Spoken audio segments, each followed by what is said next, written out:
Para a primeira pergunta, a mesma que eu fiz para o secretário Otto Levi, 2021, o governo apresentou no projeto de orçamento, que está aqui na casa, 9 bilhões de reais de isenções próprias do Estado.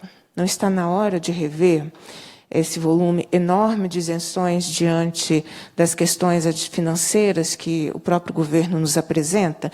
Por que anualmente esse não é um ponto a ser revisto, né? 2020, no orçamento, se eu não me engano, eram 7 bilhões que o Estado vai deixar de arrecadar. Para 2021, 9 bilhões. Primeira pergunta. Segunda pergunta, secretário, tem a ver com exatamente a execução dos recursos versus aí o contingenciamento. Me permita discordar do senhor, mas houve sim contingenciamento de recursos, porque nós estamos finalizando o ano de 2020, o governo não investiu 12% em saúde, conforme previsão constitucional. Nós ficamos em 7,67%. Se considerarmos os restos a pagar, um pouco mais de 10%, nem assim atinge os 12%. Pergunto, num ano de pandemia, como é possível o Estado não conseguir executar o próprio orçamento da saúde, né, que é uma previsão constitucional? Da mesma forma, ainda no debate de contingenciamento, o que justifica um contingenciamento no início da pandemia, no caso da UENG, se eu não me engano, de 14 milhões de reais? Nós esperávamos que, num ano de uma pandemia, instituições que realizam pesquisas fossem fortalecidas. E nós vimos o contrário, contingenciamento no caso das universidades. No caso da Fundação de Amparo à Pesquisa, o governo está finalizando 2020 executando 20% daquilo que foi orçado. Números que são realmente assustadores. E, no caso da educação, o meu questionamento é exatamente da execução do orçamento. Até setembro de 2020, o governo fica em 18,63%, sendo que deveria manter aí, claro, uma média de 25%, que é o mínimo constitucional. Traduzindo, o governo deixou de investir mais de 2 bilhões de reais em educação. Como é possível agora o governo do Estado dizer que depende de ações de venda tramitando em projeto de lei na Assembleia para quitar o 13º salário? O governo tem dinheiro. São mais de 2 bilhões de reais que não foram investidos na educação. A folha da educação é inferior a 2 bilhões de reais. Então, eu pergunto ao senhor quando o governo pagará o 13º dos servidores e quando o governo pagará o 13º dos servidores da educação, considerando que há recurso vinculado que o governo não investiu até a presente data. São essas as minhas considerações iniciais. Obrigada, presidente. Obrigada, secretário. Obrigado, deputada Beatriz. Secretário. Bom dia, deputada Beatriz Cerqueira, obrigado pelas perguntas. Com relação às renúncias fiscais, a senhora sempre tem colocado isso, eu tenho maior tranquilidade de passar para a senhora.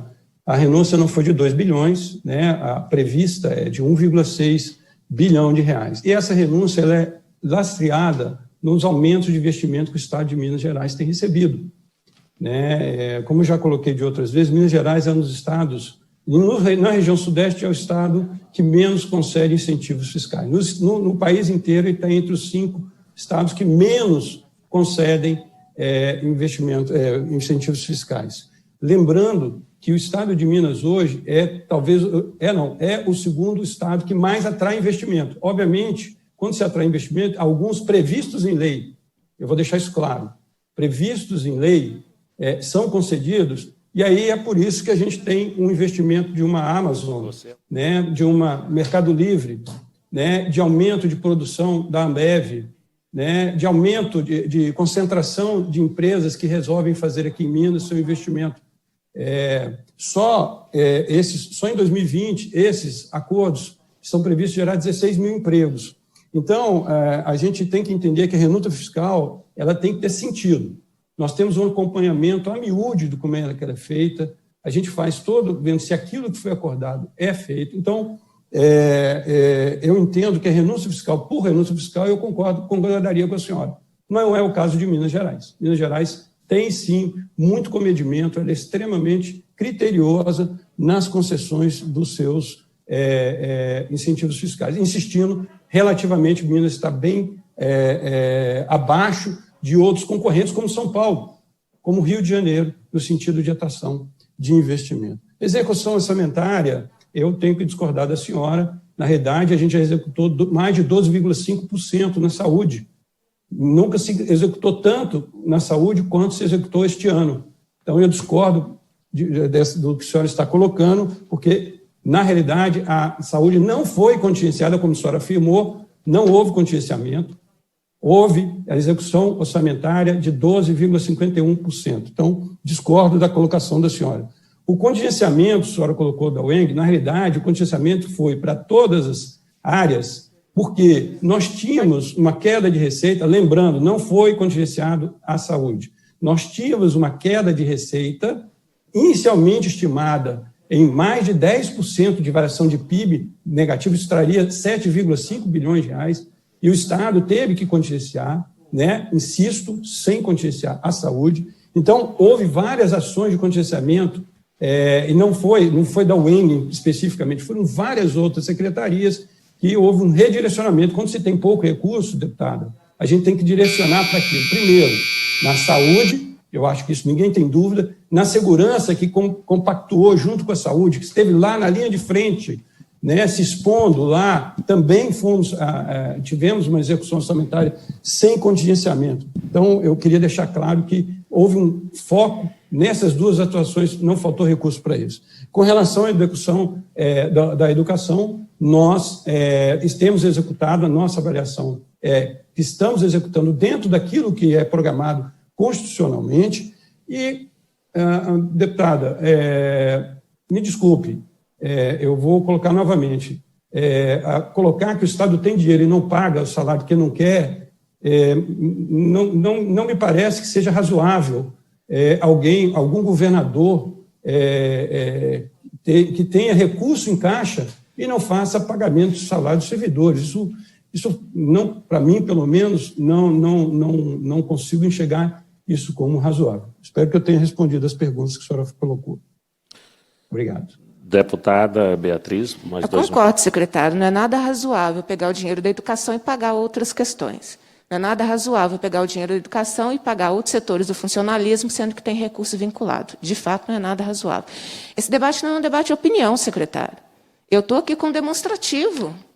Demonstrativo que foi publicado, Diário Eletrônico da Secretaria de Estado da Fazenda, de 30 de setembro de 2020. Está aqui 10,65%, considerando a execução de restos a pagar de 2019. Não é um debate de opinião.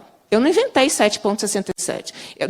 O que nós fizemos é o estudo retirando os restos a pagar de 2019 que vocês estão pagando em 2020. Vocês não investiram constitucionalmente 12%. Como vocês colocam, até junho ou julho, vocês colocavam as despesas com aposentados na educação, mesmo com a legislação dizendo que as despesas com aposentados e pensionistas não constituem manutenção e desenvolvimento do ensino. Não é um debate de opinião. É um debate dos números. Os números são públicos, o que a gente faz é o acompanhamento e, portanto, ao acompanhar, trazer o debate. Então, realmente concordo com o senhor. Não é razoável vocês não investirem 2 bilhões de reais na educação para pegar o dinheiro da educação e dar outra destinação a ele, porque, de fato, não fica uma poupança, vocês não guardam dinheiro, vocês pegam dinheiro e utilizam naquilo que não deveriam utilizar. E a briga é muito simples, que o dinheiro da educação seja investido em educação. Quando chega no final do ano, vocês fazem um processo que vocês empenham para chegar aos 25%, mas não houve aplicação dos recursos, efetivamente, os 25% na educação. O governo está abaixo de 20% nesse momento, mas ele pega o dinheiro e faz outras coisas. E eu não vou competir qual setor do funcionalismo merece receber em dia, porque todos recebem. O senhor sabe quantas professoras morreram de Covid esse ano? O senhor sabe quantos auxiliares de serviço foram obrigados a entregar apostila, foram obrigados a quebrar isolamento social, tiveram Covid e morreram de Covid esse ano? Então, eu não vou fazer essa discussão de que tem setores que estão colocando a vida em risco e tem setores que não colocam, porque eu já chorei professoras mortas por Covid, auxiliares de serviço mortas por Covid, muita gente morta por Covid. Então, pagar uns justificando que estão na linha de frente para não pagar outros que estiveram na linha de frente, se esse for o critério do governo, não é razoável. Não é razoável que uns possam contaminar e morrer e não receber em dia, enquanto outros contaminam, morrem e recebem em dia. Então, esse não é um bom debate, não é razoável. A nossa luta é para que a Constituição permaneça sendo cumprida. É uma luta muito simples. Então, não é um debate de opinião. Os números são do governo, são públicos. A nossa tarefa é trazê-los ao debate público, como nós estamos fazendo aqui. E espero, francamente, que depois de não investir 2 bilhões de reais da educação, o governo pague integralmente o salário da educação. Porque a educação está cansada, morrendo, está doente ao ver o governo sucessivamente pegar o dinheiro dela para pagar outras despesas. Então, é da educação, fica na educação e paga o 13º em dia, além de outros compromissos. Obrigada, presidente. Obrigado a você, deputada Beatriz. Deputado Gustavo Barbosa. Obrigado, presidente.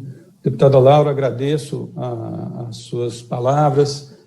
A gente realmente não tem medido esforços para que a gente consiga regularizar a situação do Caixa do Estado. A gente busca fazer de todas as formas para que a gente consiga mitigar. O servidor vem sofrendo há muito tempo com esse atraso nos salários. Isso eu acho que não fica, ninguém fica satisfeito com isso. Então, nós temos tentado trabalhar fortemente isso. A questão da operação de antecipação de nota foi uma busca de realmente arrecadar recursos para buscar equilibrar ou mitigar essa falta de pagamento em dia para o servidor. Ainda não conseguimos, como a deputada colocou, como o secretário colocou, tivemos várias adversidades, então isso não trouxe ainda uma efetividade e não é responsável fazer uma venda de ativos do Estado a qualquer preço, né? Isso não seria correto com a sociedade mineira. Então, nós temos que fazer isso com responsabilidade, né, com a urgência que isso demanda, uma vez que o salário do servidor está atrasado, então a urgência que isso demanda, mas com responsabilidade. Temos tentado fazer de todas as formas para mitigar essa situação de deficiência financeira. Ainda não conseguimos superar 100% do processo, mas já minimizamos bastante. Ainda precisamos de mais. Mas, enfim, agradecer mais uma vez aí a oportunidade de falar. Obrigado, deputada Laura. Deputado Gustavo.